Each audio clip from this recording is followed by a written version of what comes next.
It looks like Grand Theft Auto is finally coming to PC, but not the upcoming one, not GTA 6. I was talking about GTA 5. It's coming to PC again.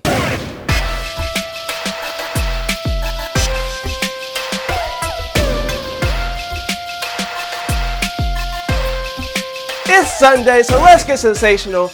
I'm Mike, and I'm back to talk about the gaming news. Just like Rockstar is back with another version of GTA 5, but it's not a brand new version. So in case you forgot, because I did, they did a next-gen update for GTA 5 for the PS5 and the Xbox Series versions of the game back in 2022, but those improvements never made it to the PC version of the game. Well, Rockstar is finally bringing the improvements from those versions of the game to PC. So on March 4th, Rockstar is releasing a free update for the PC version of GTA 5.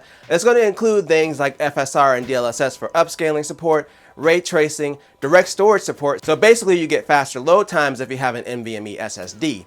And they're also adding support for adaptive triggers if you use a PS5 controller. So yeah, it's a pretty substantial update, and they also mentioned that it'll have more ray tracing features than the console versions of the game. The funny thing is, I never finished GTA 5, and I was getting ready to start playing it again to get ready for 6. Not that it'll really matter story-wise, because they usually don't connect, but either way, now that this update's coming out, I think I'll just wait till March 4th to play it. But one console you can't play GTA 5 on is the Nintendo Switch. Not that it matters too much because Nintendo has pretty much begun winding down the system, including their rewards program. If you bought a game on Switch, either physical or digital, you would get gold points which could be used for a small discount off of another game. Well, for some reason, Nintendo has decided to discontinue this program. So as of March 24th, you will no longer be able to earn gold points on digital purchases. If you purchase a physical game, you can still earn points, but only if the game was released within the last year and no later than March 24th. So basically, it would have to be a physical game that was released between March 24th of 2024 and March 23rd of 2025.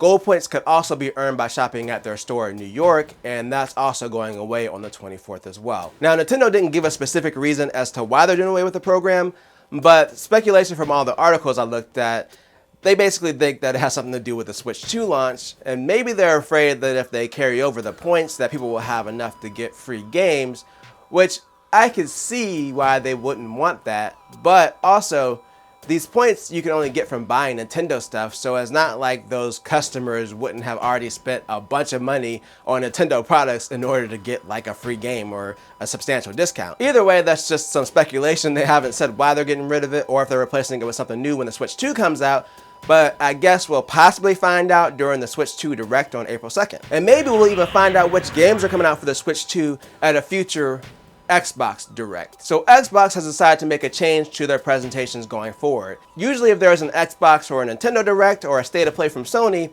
they only show their logos at the end of game trailers, even if the game's coming out on other systems. Well, Xbox has decided that they will now include logos from other consoles during their presentations if the game is multi-platform. This was revealed on the Xbox Era podcast on an episode where they interviewed Phil Spencer, the head of Xbox, and he's quoted as saying, "I just want to be transparent with people. For shipping on Nintendo Switch, we're going to put that logo. For shipping on PlayStation or Steam, people should know the storefronts where they can get our games. But I want people to be able to experience our Xbox community and our games and everything we have to offer on every screen we can." Now, I would say it's a weird move from Xbox, but considering that they started putting their games on PS5, Switch, and on PC through their own software and through Steam, I guess it makes sense for them to do that, but it also makes me feel like it's starting to make less sense for them to have a console themselves with them being so focused on multi-platform and streaming. Now, personally, I hope the Xbox doesn't go anywhere just for the sake of having competition and more options for people in the market, but this does make me feel like they could be going that way. They have committed to another generation of consoles, so I don't think Xbox is going anywhere in the immediate future, but it does make me wonder what they're thinking long term. All right, it's that time of the week again where we talk about layoffs, and this time we got two companies that announced layoffs.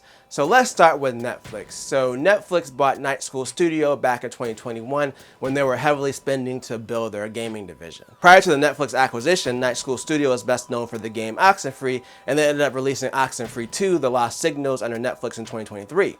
Well, Netflix has laid off staff from Night School Studio. It's not known how many people were laid off, and Netflix declined to comment when asked by Eurogamer. I'm assuming they were probably still a small studio, and it's not mentioned if they were working on an active project, but yeah, it really sucks they're getting hit with layoffs, and Netflix hasn't really said anything, like if they're doing anything for the affected employees. But like I mentioned earlier, they're not the only ones that announced layoffs last week, and this one is even stranger than the Netflix one. So NetEase Games released Marvel Rivals last year, and it's been a big hit since it came out. Well, despite the success of the game, NetEase decided to lay off workers in their Seattle-based studio where they were doing support for Marvel Rivals. They claimed that it was for organizational reasons, and they no longer have anyone at the Seattle studio working on that game. It's now been shifted to their main studio in China, where they're based. The company did put out a statement saying they appreciate the hard work of the employees they laid off, but like Netflix, they didn't specify how many people were let go or if they're offering any support for the employees after the layoffs. If I had to guess with this one, they probably decided to downsize because the game is out and they probably didn't need as many people to update and maintain it, but it's still weird considering that Marvel Rivals just hit #1 on Steam and peaked at 40 million players, so it's not like they were struggling money-wise. Either way, I hope all the employees let go by both companies are at least receiving some kind of support. Alright, with the bad news out of the way, we're going to wrap things up with a potential sale which could end up being bad news in the future. So let's just go ahead and talk about it today.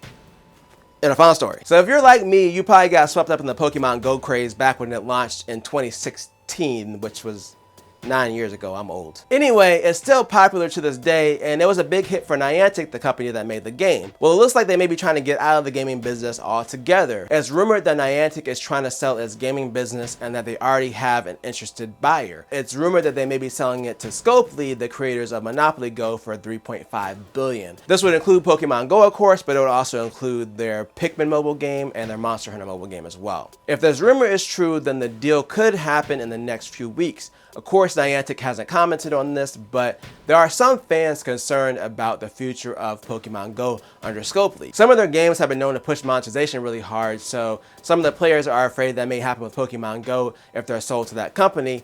But if this is true, I guess we could find out in the next few weeks. But let me know in the comments how you feel about today's stories. Do you think it's a good idea for Niantic to sell their gaming division to Scopely?